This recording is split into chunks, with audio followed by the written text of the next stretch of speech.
मैं आपको एक दिन की कहानी सुनाता हूँ। 1 मार्च 2026 सुबह के 6 बजे शकुंतला, एक डोमेस्टिक वर्कर, दिल्ली के एक मिडिल क्लास कॉलोनी के पास की स्लम में रहती है। अपने एलपीजी सिलेंडर के साथ निकलती है तीसरी बार इस हफ्ते। सिलेंडर सेंटर पर फिर से वही जवाब नहीं है। वो वापस आती है खाली हाथ और सोचती है कि कितने दिन और। उसी सुबह 3000 किलोमीटर दूर मस्कट के ऊपर एक ईरानियन मिसाइल गुजरा। स्ट्रेट ऑफ हॉर्मुज, दुनिया की सबसे जरूरी शिपिंग लेन, इफेक्टिवली बंद हो गई। 20% global crude oil, 30% global LNG, 91% of India's LPG imports, सभी एक बॉटलनेक से गुजरते हैं और वो बॉटलनेक अभी एक वॉर जोन में था। शकुंतला को नहीं पता था कि वो एक ग्लोबल एनर्जी क्राइसिस की पहली विक्टिम थी। उसे क्या पता था कि सिलेंडर के नहीं आने का मतलब है सरिया 20% महंगा हो गया, टाइल्स का मोरबी शटडाउन हो गया, मुंबई में एक हाई राइज प्रोजेक्ट का मॉनसून डेडलाइन मिस हो गया, एक डेवलपर का कैश फ्लो स्क्वीज हो गया, एक बायर की पोजीशन 2027 में पुश हो गई। मैं हूं ऋषभ अग्रवाल और आज द कोड पे हम वो पूरी चेन देखेंगे, एक एक लिंक। कोई थ्योरी नहीं, कोई जार्गन नहीं, सिर्फ वो ब्रूटल इकोनॉमिक ट्रूथ जो इंडिया के हर कंस्ट्रक्शन साइट पे चल रहा है।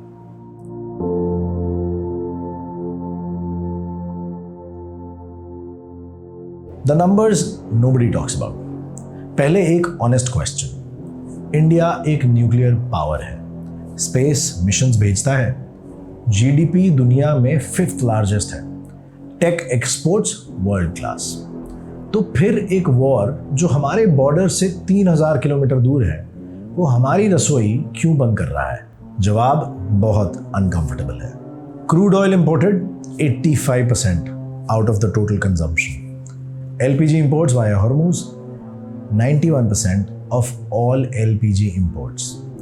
LPG share of India's cooking fuel 60% sourced via imports, households plus commercial.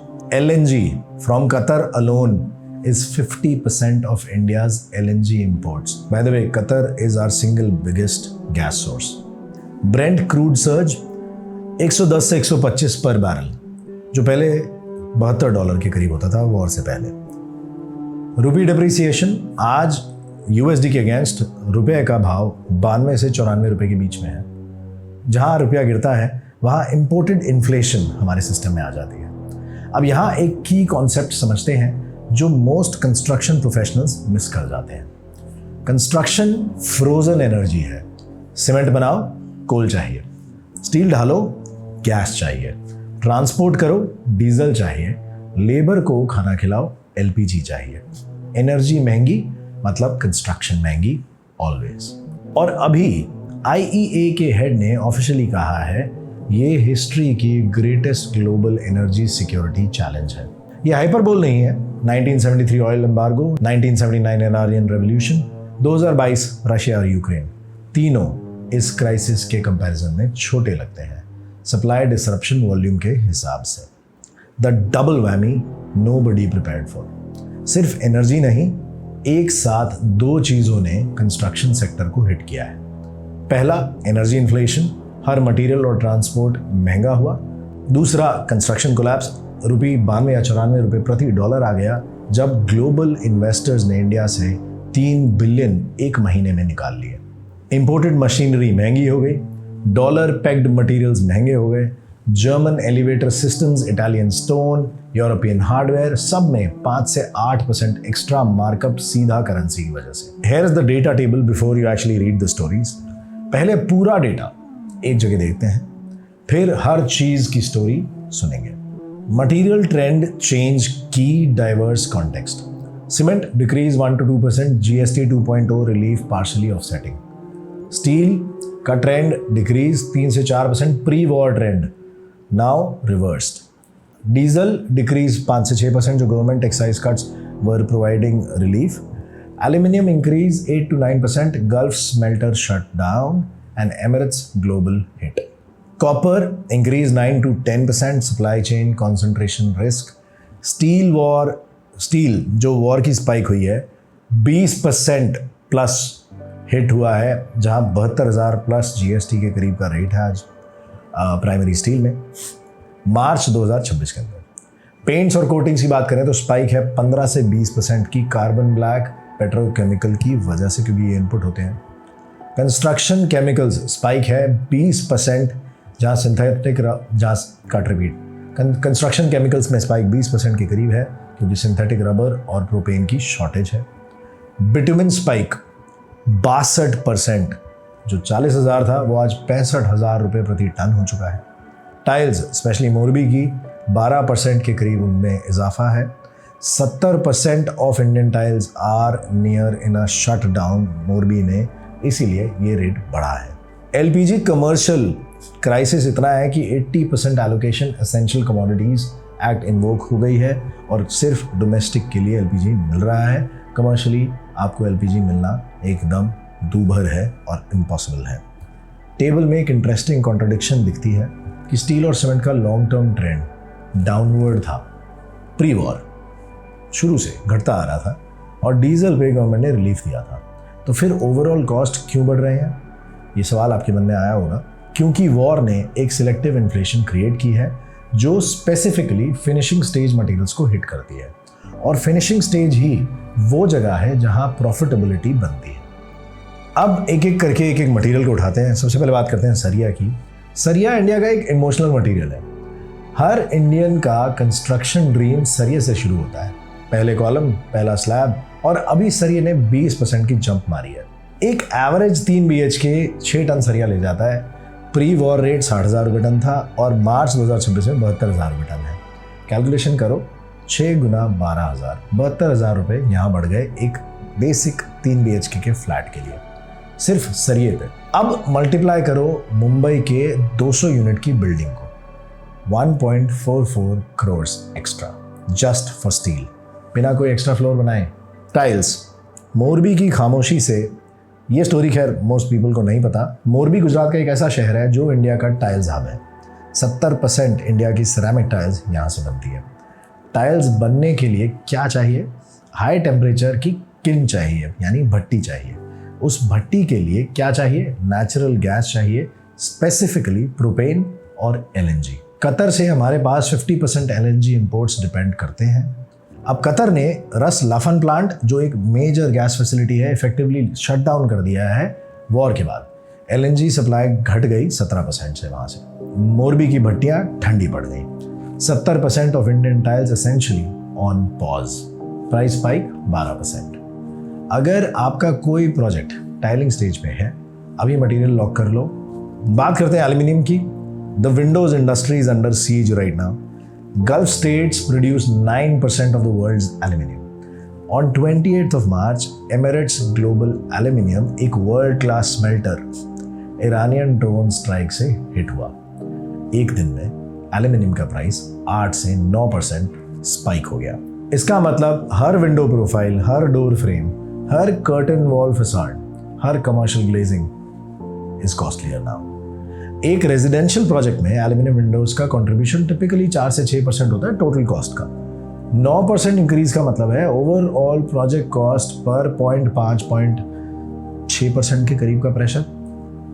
छोटा लगता है, लेकिन अगर 1 करोड़ के घर पर 40,000 से 60,000 का फर्क है तो एक कंसिडरेबल फर्क है। एक कॉन्ट्रैक्टर जो 3 महीने पहले कोट दे चुका था बिना एस्केलेशन क्लॉज के, वो अभी अपना मार्जिन खत्म कर चुका है। अब बारी आती है पेंट्स, कंस्ट्रक्शन केमिकल्स और वाटरप्रूफिंग केमिकल्स की। ये साइलेंट एलिमेंट्स हैं जिनकी इंक्रीज लगभग 20% के करीब हुई है। यहाँ ये वो एंगल है जो ऑलमोस्ट कोई नहीं डिस्कस करता। गवर्नमेंट ने एलपीजी को बचाने के लिए एक इंपॉर्टेंट डिसीजन लिया।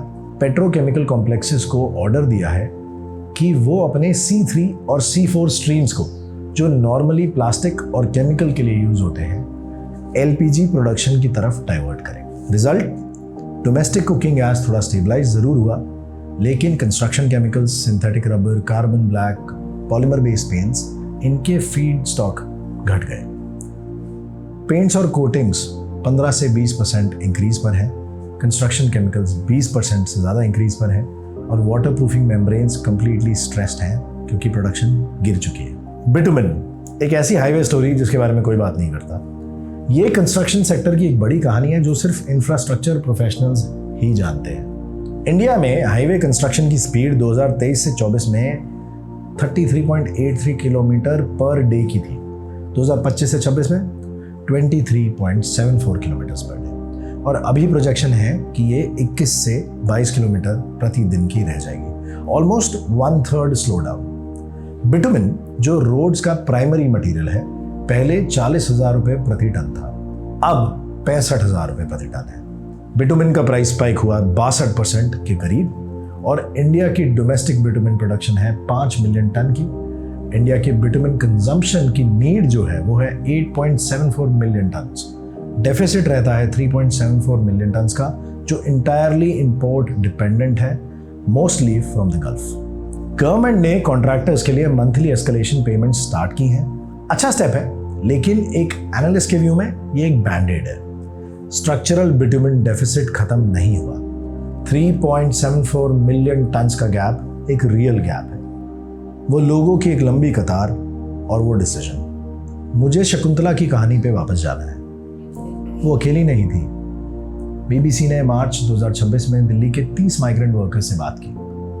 हर एक का सेम जवाब था कि अगर ये अगले कुछ दिन और चला तो शायद गांव वापस जाना पड़ेगा। राम नरेश यादव एक ऑटो ड्राइवर अपना ऑटो बेच के बिहार के छपरा वापस चले गए। सिलेंडर नहीं मिला, पैसे पहले से कम थे, इक्वेशन सिंपल थी, खाना नहीं पका सकते तो शहर में रहने का मतलब ही क्या है। ब्रिज कुमार जो झारखंड से थे, कहते हैं कि हम इंतजार करेंगे, वॉर खत्म होगी, गैस आएगी। ऑप्टिमिज्म है, लेकिन वो भी वापस गांव चले गए। कंस्ट्रक्शन इंडस्ट्री के लिए ये सिर्फ रसोई का क्राइसिस नहीं था।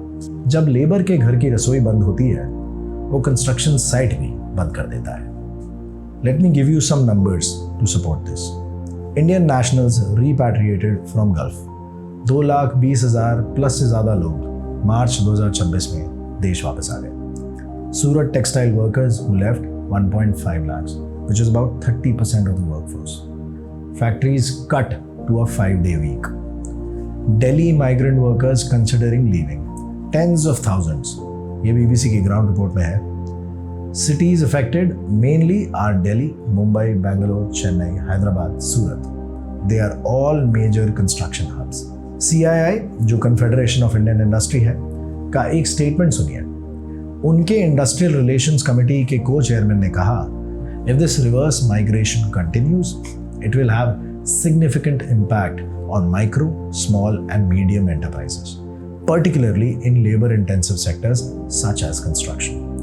ये CII बोल रहा है, इंडिया का लार्जेस्ट इंडस्ट्री बॉडी। ये कोई अलार्मिस्ट न्यूज चैनल नहीं है। गवर्नमेंट्स रिस्पॉन्स, और इसका क्या हुआ?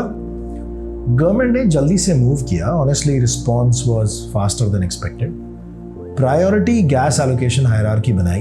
घर पहले, फर्टिलाइजर दूसरा, पावर प्लांट्स तीसरा, commercial establishment, restaurants, hotels last. Commercial LPG allocation cut हो गई 80% तक। Restaurants, hotels they are forced to close और use firewood. Essential commodities act की रेड्स हुई, 12,000 से ज्यादा रेड्स हुई। 15,000 सिलेंडर्स सीज किए गए from hoarders. Black market cylinder price पहुंच गया 4,000 रुपए या उससे ऊपर, जो नॉर्मली 900 रुपए का होता था। गवर्नमेंट स्टेटेड रिजर्व 30 दिन का supply, but urban distribution severely stressed है। डोमेस्टिक LPG प्रोडक्शन बूस्ट 25 से 40% बाय डाइवर्टिंग पेट्रोकेमिकल स्ट्रीम्स, जो कुछ और बनाती थी अब LPG में एनर्जी लगा रहे हैं। लेकिन यहाँ एक अनकंफर्टेबल ट्रूथ है। जब गवर्नमेंट ने कमर्शियल गैस 80% कट की, होटल्स और रेस्टोरेंट्स फायरवुड और कोल पर शिफ्ट हो गए, दिल्ली के मार्केट्स में लकड़ी की मांग बढ़ गई, एयर क्वालिटी हिट हुआ, और वो वर्कर्स जो कंस्ट्रक्शन साइट्स पे काम करते थे, उनके लिए भी कुकिंग ऑल्टरनेटिव्स नहीं थे छोटे क्रैम्प्ड कमरों में। The new labour code compound, war पे एक और लेयर। अभी तक हम सिर्फ वॉर का इम्पैक्ट देख रहे थे, लेकिन एक पैरेलल स्टोरी भी चल रही है जो वॉर से इंडिपेंडेंट है। नवंबर 2025 में इंडिया के न्यू लेबर कोड्स इंप्लीमेंट हुए। इनका इंटेंट सही था, सेक्टर फॉर्मलाइज करना, वर्कर्स को बेनिफिट्स देना। रिजल्ट, लेबर कॉस्ट 5 से 12% बढ़ गए across all skill categories. Skilled labour premium 5 से 12%, new labour codes, social security, health care, wage floors. Urban skill worker shortage बहुत ज़्यादा सिग्निफिकेंट है, allowing labour to command premiums. War पे already 5 से 20% material cost का इंक्रीज है, उसके ऊपर 5 से 12% लेबर का कॉस्ट का इंक्रीज है। जीएसटी 2.0 में सीमेंट पर रिलीफ 10% का मिला, रफली 2 से 3% डेवलपर को कॉस्ट की सेविंग हुई। लेकिन वॉर और लेबर कोड्स ने उस कॉस्ट को 15 से 20% इंक्रीज कर दिया। अब मैथ क्लियर है, सेविंग्स कंज्यूम हो गई, फिर भी माइनस में है हम। The surprising resilience story. अब मैं आपको कुछ सरप्राइजिंग बताता हूँ। इतने सारे शॉक्स के बावजूद इंडियन रियल एस्टेट अभी भी रिमार्केबली रेजिलियंट है। क्यों? क्योंकि एक चीज ने सब कुछ बदल दिया, प्रीमियमाइजेशन। घरों की कीमत जो 2 करोड़ रुपए से ऊपर के हैं, उनका शेयर ऑफ मार्केट 45 से 50% का हो जाएगा, which is expected in 2026, up from the historical norms. Mumbai luxury high rise की कॉस्ट 4600 रुपए से लेके 5200 रुपए प्रति square feet, construction cost not sale price. Bengaluru, Chennai और हैदराबाद 4200 से 4800 रुपए प्रति square feet, construction cost. Luxury market can absorb about 10 to 15% material cost increase because margins are better. एक 5 करोड़ के फ्लैट में 50,000 extra on materials, developer absorbs it और passes it on silently. एक 40 लाख के अफोर्डेबल होम में 50,000 extra, that's 1.25% of the sale price. Buyers back out, developers lose and the project stalls. Tier 2 cities, the unexpected safe haven. सबसे interesting development ये है कि tier 2 और टीयर 3 सिटीज अभी कंस्ट्रक्शन सेक्टर के लिए सेफ हेवन बन रहे हैं। पहले सोचा जाता था कि ग्लोबल क्राइसिस में सिर्फ मुंबई और दिल्ली सर्वाइव करते हैं, इस क्राइसिस में उल्टा हो रहा है। मुंबई और दिल्ली एनसीआर को global capital flight directly hit करता है। विदेशी इन्वेस्टर्स ने निकाले 3 बिलियन रुपए एक महीने के अंदर, लग्जरी प्रोजेक्ट्स पे इम्पैक्ट पड़ा। लेकिन इंदौर, जयपुर, कोयम्बटूर, भुवनेश्वर वो ग्लोबल कैपिटल मार्केट से लेस कनेक्टेड है और लोकली एक अनएक्सपेक्टेड डिमांड ड्राइवर आ गया। 2,20,000 से ज्यादा गल्फ रिटर्नीज, स्किल्ड वर्कर्स और प्रोफेशनल्स वापस आ रहे हैं सेविंग्स के साथ, और वो टीयर 2 सिटीज में प्रॉपर्टी खरीद रहे हैं। ये एक टेम्पररी डिमांड बूस्टर है, लेकिन रियल है।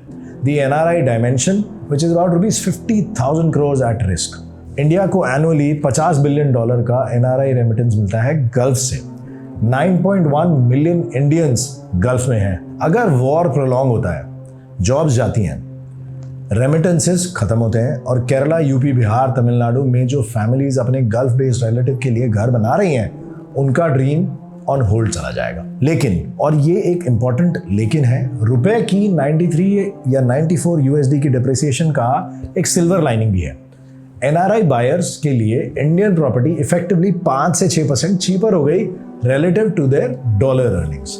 एक दुबई बेस्ड इंजीनियर जो $500,000 अर्न कर रहा है, उसके लिए इंडियन प्रॉपर्टी का रिलेटिव अफोर्डेबिलिटी बढ़ गया। The chain that nobody drawers.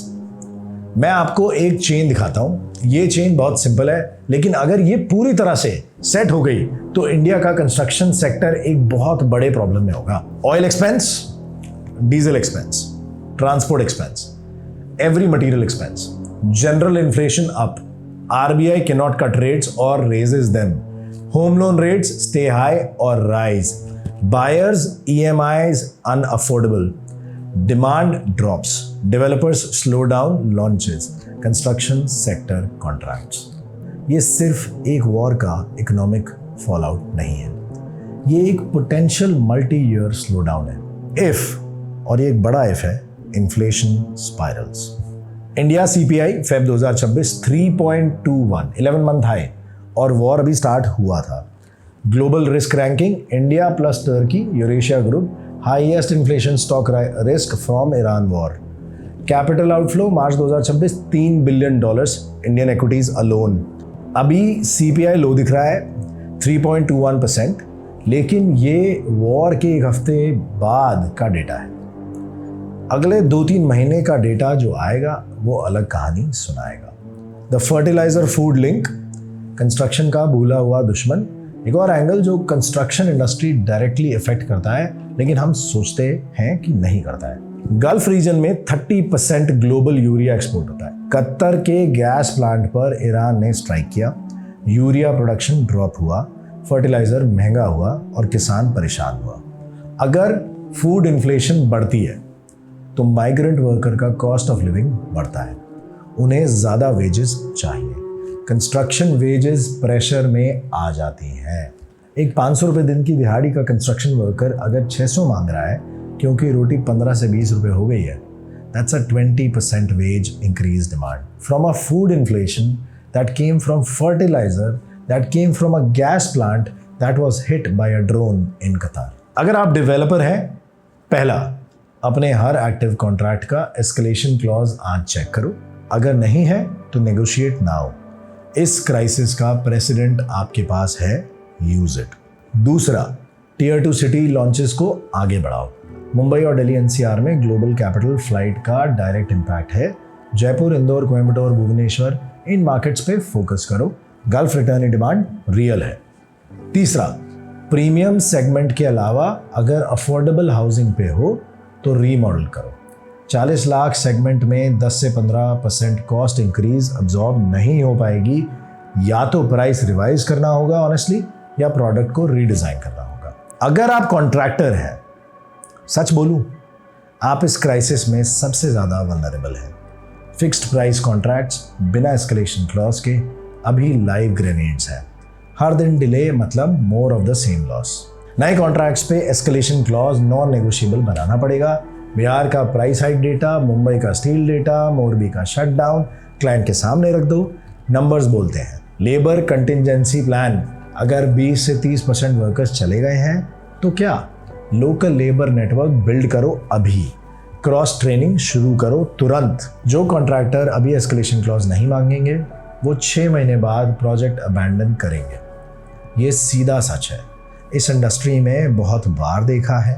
अगर आप इंडिविजुअल होम बिल्डर हैं तो एक ही रूल है, जो डिसीजन पेंडिंग है उसे आज करो। मटेरियल स्पेसिफिकेशन पेंडिंग है, lock it. Tile order pending है, order now. Aluminium windows code, lock it.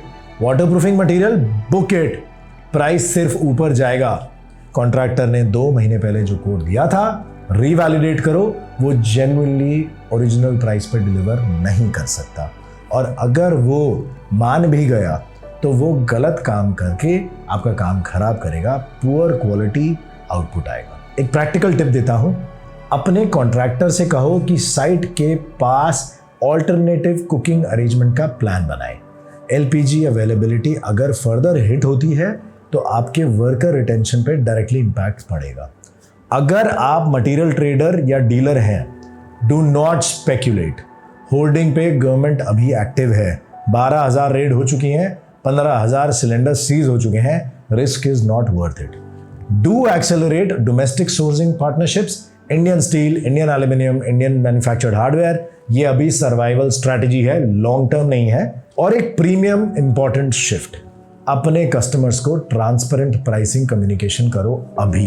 अगर प्राइसेस और बढ़ने वाली हैं, बायर को पहले से पता होना चाहिए। ट्रस्ट ही तुम्हारा लॉन्ग टर्म बिजनेस है। मैं पहले गवर्नमेंट को क्रेडिट देना चाहता हूं जहां ड्यू है। ग्रिड स्ट्रॉन्ग रखी, 531 gigawatt installed capacity, 10,000 megawatt additional capacity Q2 2026 में ऐड किया। एक्साइज ड्यूटी 10 रुपये लीटर कट की फ्यूल पे। 1.2 लाख LPG होल्डिंग रेट्स हुई, मार्केट डिसिप्लिन में थोड़ा मेंटेन किया। कांडला पोर्ट पर इंटरवेंशंस से कंटेनर 97% क्लियर किए। 1927 इंडियन सी फेयरर्स को सेफली रिपैट्रिएट किया। रशियन क्रूड पे 30 दिन वेवर सिक्योर किया। ये मूव्स फास्ट थे, कोऑर्डिनेटेड थे, रियल थे। लेकिन ये सब रिएक्टिव है और हम जानते हैं ये। सच ये है कि ये सब बैंडेड है ऑन अ बुलेट वूंड। अगर हम स्ट्रक्चरल डिपेंडेंसी नहीं बदलते तो 91% LPG imports through one straight, वो एक स्ट्रक्चरल वल्नरेबिलिटी है। 3.74 मिलियन टन्स बिटुमेन डेफिसिट, वो एक स्ट्रक्चरल वल्नरेबिलिटी है। 85% क्रूड ऑयल इंपोर्ट डिपेंडेंस, वो एक स्ट्रक्चरल वल्नरेबिलिटी है। Construction supply chain built entirely on Gulf intermediaries, वो स्ट्रक्चरल वल्नरेबिलिटी है। इंडिया ने कोविड में पीपीई इंपोर्ट डिपेंडेंस देखी और डोमेस्टिक मैन्युफैक्चरिंग बिल्ड करी। अभी गल्फ वॉर ने कंस्ट्रक्शन का पीपीई मूवमेंट दिया है। The question is, will we respond the same way? What real resilience also looks like? Long term में इंडिया की कंस्ट्रक्शन रेजिलियंस कुछ चीज़ें मांगती है। सबसे पहले पीएनजी नेटवर्क का expansion, 4.05 lakh new connections already have been planned. This domestic cooking gas reduces LPG dependence. Green hydrogen scaling, fertiliser और इंडस्ट्रियल गैस के लिए कतर डिपेंडेंस खत्म। Strategic material reserves, bitumen, steel, cement inputs का buffer just in time से just in case पर shift होना। Domestic aluminium capacity expansion, India में capacity build हो, गल्फ पे डिपेंडेंट ना रहे। Escalation clauses standardised in contracts, industry wide. इसको एक नियम बना देना चाहिए। ये एपिसोड शकुंतला से शुरू हुआ था, मैं इसे ब्रिज कुमार से खत्म करता हूँ। ब्रिज कुमार एक मिस्त्री, दिल्ली में, झारखंड से, वो भी वापस गांव गया। लेकिन जाते वक्त उसने एक बात कही जो मुझे याद रहती है कि हम वापस आएंगे जब गैस वापस आएगी। वॉर ख़त्म होगा, हम कंस्ट्रक्शन वाले हैं, हम रुक नहीं सकते। ये हमारा सेक्टर है, ये हमारे लोग हैं, और ये क्राइसिस जितनी भी मुश्किल है एक चैप्टर है, पूरी किताब नहीं। 3000 किलोमीटर दूर एक वॉर चल रही है, लेकिन इंडिया का कंस्ट्रक्शन सेक्टर ये रुका नहीं है, कभी नहीं रुका। जो बिल्डर इस क्राइसिस को समझेगा वो इसे सरवाइव नहीं करेगा, वो इसे आउटलास्ट करेगा। मैं हूं ऋषभ अग्रवाल। द कोड पर मुझसे मिलते रहिए, फिर मिलते हैं।